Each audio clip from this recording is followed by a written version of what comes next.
आप देख रहे हैं देश लाइव, देश की आवाज। अस्सलाम वालेकुम, आदाब, नमस्कार, सत श्री अकाल। देश लाइव में आपका स्वागत है। मैं हूं सहल कुरैशी। दोस्तों, बीजेपी की छत्र छाया में और बीजेपी और आरएसएस और हिंदू संगठनों के दम पर जो बाबा, जो आचार्य अपने बड़े बड़े आश्रम चलाते हैं, अपने धाम चलाते हैं, उन्हीं में से एक है आचार्य धीरेंद्र शास्त्री। बागेश्वर धाम चलाते हैं। उनका एक बयान, क्योंकि इन बाबाओं को किस तरीके से सत्ता की छत्र छाया हासिल है कि ये जब मन चाहे तब उलूल जुलूल बयान देते रहते हैं, मुसलमानों के तय नफरत फैलाते रहते हैं और मुसलमान मजहब के खिलाफ कई सारी जहर अफशानी करते रहते हैं।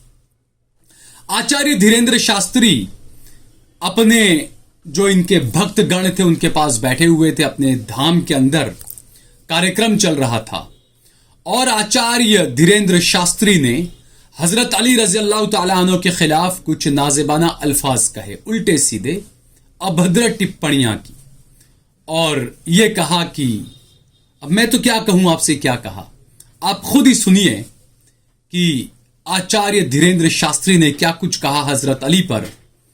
और उसके बाद आचार्य के खिलाफ कहां पर एफआईआर दर्ज की गई यह भी मैं आपको बताऊंगा, लेकिन उससे पहले आप देखिए आचार्य धीरेंद्र शास्त्री का ये घटिया किस्म का भाषण।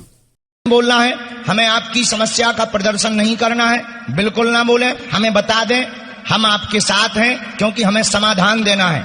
माइक पे हम इसलिए बोलते हैं, टीवी पर इसलिए बोलते हैं कि दुनिया को पता लगे अपने बजरंग बली भी अली के बाप हैं। हाँ, 100 की सीधी बात है, हमारा तो साफ कहना है।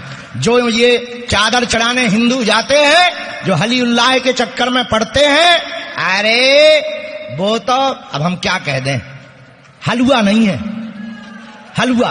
हाँ, हम अभिमान में नहीं, हम हनुमान जी के चरणों के स्वाभिमान में कह रहे, दुनिया के किसी भी मजहब का धर्म गुरु हलीउल्लाह वाला हमारा सामना कर दे, पैंट गीली ना कर दे तो कहना। सुना दोस्तों आपने, बजरंग बली की और अली की बात कर रहे हैं यहां पर धीरेंद्र शास्त्री। और धीरेंद्र शास्त्री का झूठ और जो तमाम चीजें आपको आगे बताऊंगा, लेकिन इस बयान को लेकर अब धीरेंद्र शास्त्री कानूनी पचड़े में फंस गए। शिया धर्मगुरु मौलाना सैफ अब्बास ने लखनऊ के चौक कोतवाली में धीरेंद्र शास्त्री के खिलाफ मामला दर्ज करवाया है और कहा है कि अगर पुलिस कार्रवाई नहीं करती है तो वो इस मामले को अब कोर्ट के अंदर घसीटेंगे। साथ ही साथ उन्होंने यह भी कहा है कि धीरेंद्र शास्त्री को अपने इस बयान के लिए माफी मांगनी पड़ेगी। अब दोस्तों, झूठ, फरेब, ये तमाम किसी बाबा में नहीं हो सकता। धीरेंद्र शास्त्री झूठा है, फरेबी है, मक्कार है, ये लोग कह रहे हैं। क्योंकि जब उनके खिलाफ एफआईआर हुई धीरेंद्र शास्त्री के खिलाफ, उसके बाद उन्होंने अब जब देखा कि भाई मामला खराब हो रहा है तो उन्होंने माफी मांगी, एक वीडियो जारी किया और उसमें वो क्या कह रहे हैं पता है? उसमें वो कह रहे हैं कि मेरे दरबार के अंदर कोई जिन आ गया था और वो अपने नाम को अली बता रहा था और इसलिए मेरे मुंह से ये चीजें निकल गई। आप सुनिए धीरेंद्र शास्त्री का ये झूठा माफीनामा। तो ये जो मौला अली वाली चर्चा है, ये दरबार में कोई जिन्न आया था, उसने उस जिन्न ने कहा कि मेरा नाम अली है, तो हमने कह दिया कि अगर तुम्हारा नाम अली है तो हमारे पास बजरंग बली है। इस बात को मौला अली से जोड़ दिया, जो सरासर षड्यंत्र है, दुष्प्रचार है। और हम कभी भी किसी भी मजहब के भगवान, किसी भी धर्म गुरु के खिलाफ बिल्कुल भी नहीं है। हमारे मन में सबके प्रति श्रद्धा है, सबके प्रति सम्मान है। मौला अली के बारे में हमने जितना पढ़ा, समझा, वो अहिंसा के पुजारी है। इस वीडियो को मौला अली से जोड़ा, जो चूंकि दुष्प्रचार है, और इसके लिए अगर किसी को दुख पहुंचा, हमें खेद है, मन में हमारी भी भावनाएं दुखित हैं, हमको भी दुख हुआ। इस प्रकार से नहीं जोड़ना चाहिए। उनके भगवान भी उनके लिए सर्वोपरि है, इसमें कोई संदेह नहीं है। उसके लिए अगर किसी को ऐसा लगता तो हम क्षमा प्रार्थी है, परंतु मौला अली के लिए हमने ऐसा नहीं कहा। वो तो अहिंसा के पुजारी है। एक जिन्न कोई नाम रख लेता, जिन्न में फलाना हूं, मैं ढिकाना हूं, एक उस बुरी ताकत के खिलाफ, जो बुरी शक्ति थी, नकारात्मक ऊर्जा थी, वो आई थी किसी के बॉडी पर, वह चर्चा कर रही थी। दुकान लगी फटने तो सामान लगा बिकने या बंटने, ये कह सकते हैं। माफी तो मांगी, लेकिन बहुत ही शातिराना तरीके से झूठ बोलकर बाबा ने माफी मांगी। ऐसा बाबा किस काम का जिसको माफी मांगने में भी डर लग रहा हो, या जो इतना बड़ा झूठ बोल रहा हो कि मेरे दरबार में तो जिन आ गए थे। हमने तो ये सुना था कि जो जिन होते हैं वो तो मुसलमानों में आते हैं, ये मैंने सुना था, वो राक्षस वाली बात और पता नहीं। बहरहाल धीरेंद्र शास्त्री ने शातिराना तरीके से माफी मांगी और कहा कि जिन आ गया था, वो अपने नाम को अली बता रहा था और मैं हजरत अली के बारे में तो कभी ऐसी गलत टिप्पणी नहीं कर सकता। और हजरत अली के बारे में अब वो कह रहे हैं कि हजरत अली तो जो हैं अहिंसा के पुजारी हैं, उन पर मैं ऐसी टिप्पणी नहीं कर सकता। तो ये बागेश्वर धाम के धीरेंद्र शास्त्री जो भड़काऊ भाषण दे रहे थे, अब लोग जो है वो सोशल मीडिया पर भी योगी आदित्यनाथ से और यूपी पुलिस से सवाल पूछ रहे हैं कि जो ये घटिया जो भड़काऊ भाषण दे रहा था, इसके खिलाफ कार्रवाई अब सरकार कब करेगी, यूपी पुलिस इसके खिलाफ कार्रवाई कब करेगी। और हिंदू भाइयों को खुद को अब समझना चाहिए। दोनों भाषण मैंने आपको बताए, जिसमें ये अली और बजरंगबली पर कुछ बोल रहे थे और उसके बाद ये जो माफी कर रहे थे, माफी मांग रहे थे झूठ बोलकर मक्कारी पने से, वो भी मैंने आपको बताया। हिंदू भाई खुद तय करें कि उनके बाबा कैसे होने चाहिए। क्या किसी मजहब के तरफ नफरत फैला कर ही आप हिंदुओं के सम्राट बन सकते हैं या अच्छे बाबा बन सकते हैं? ये सवाल हिंदुओं को खुद जो है वो इस धीरेंद्र शास्त्री से पूछना चाहिए।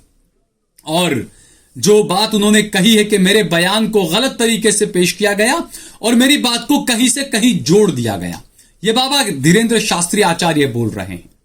अब ये जो बातें आती है कि मेरे बयान को कहीं से कहीं जोड़ दिया गया, तो बयान को कहीं से कहीं जोड़ना तो नरेंद्र मोदी को बहुत अच्छे से आता है। आपको याद होगा जब बजरंग दल पर कांग्रेस ने टिप्पणी करते हुए कहा था कि हम बजरंग दल पर पाबंदी लगाएंगे, उस वक्त बजरंग दल के गुंडों को नरेंद्र मोदी ने बजरंग बली से जोड़ दिया था। यह बड़ा अजीब विडंबना है कि गुरु, चेला, शिष्य, इन सबको एक ही चीज नजर आती है, अली के बिना इनका काम पूरा नहीं होता है शायद। इसलिए अली, पाकिस्तान, मुसलमान, कब्रिस्तान, इसके बिना इन ये सभी जो अपने आप को हिंदू सम्राट कहते हैं, इनका कोई काम पूरा नहीं होता। क्योंकि मैं जिन हिंदुओं को जानता हूं, जिन सनातनियों को जानता हूं, वो बहुत अच्छे तरीके से रहते हैं, बहुत अच्छे उनके अखलाक होते हैं, वो किसी धर्म को गाली नहीं देते जो अच्छे सनातनी होते हैं। लेकिन ये जो अपने आप को हिंदू सम्राट बोलते हैं, ये एक तरह से नफरत का कारोबार चला रहे हैं। इनके खिलाफ सख्त से सख्त कार्रवाइयां की जानी चाहिए, इनके खिलाफ मामले दर्ज किए जाने चाहिए।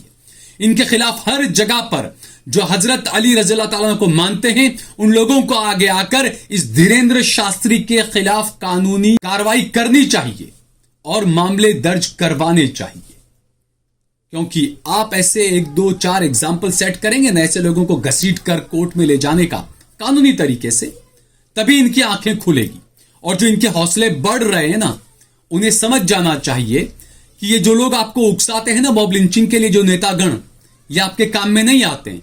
जाइए उत्तर प्रदेश, झारखंड, कई जगहों पर मॉब लिंचिंग में जिन हिंदू युवाओं को उम्र कैद की सजा हुई है ना, जेल में सड़ रहे हैं वो हिंदू। ये कोई बीजेपी का नेता या आरएसएस का नेता या बजरंग दल का नेता उस हिंदू परिवार में मेरे ख्याल से नहीं गया होगा कि भाई हम आपके साथ हैं। तो हिंदू भाइयों को खुद समझना चाहिए कि बेरोजगार आप बैठे जरूर हैं, लेकिन आपके दिमाग में ऐसे नफरत वाले खुराफात पैदा ना करें, वरना आपको जेल की सलाखों के पीछे जाना पड़ेगा। अगर आपको ये वीडियो पसंद आया हो तो इस पर कमेंट करें, इसे लाइक करें, इसे ज्यादा से ज्यादा शेयर करें। आप अगर YouTube पर हमारा वीडियो देख रहे हैं तो ज्वाइन बटन दबाकर हमारा ज्यादा से ज्यादा समर्थन करें, सहयोग करें। वहां पर अलग अलग 3 कैटेगरी दी गई है, जो आपकी हैसियत उस मुताबिक आप उस कैटेगरी को ज्वाइन करें। पहले आपको हमारा YouTube चैनल सब्सक्राइब करना पड़ेगा और उसके बाद आप हमारे चैनल को ज्वाइन कर सकते हैं। जय भारत, जय हिंद।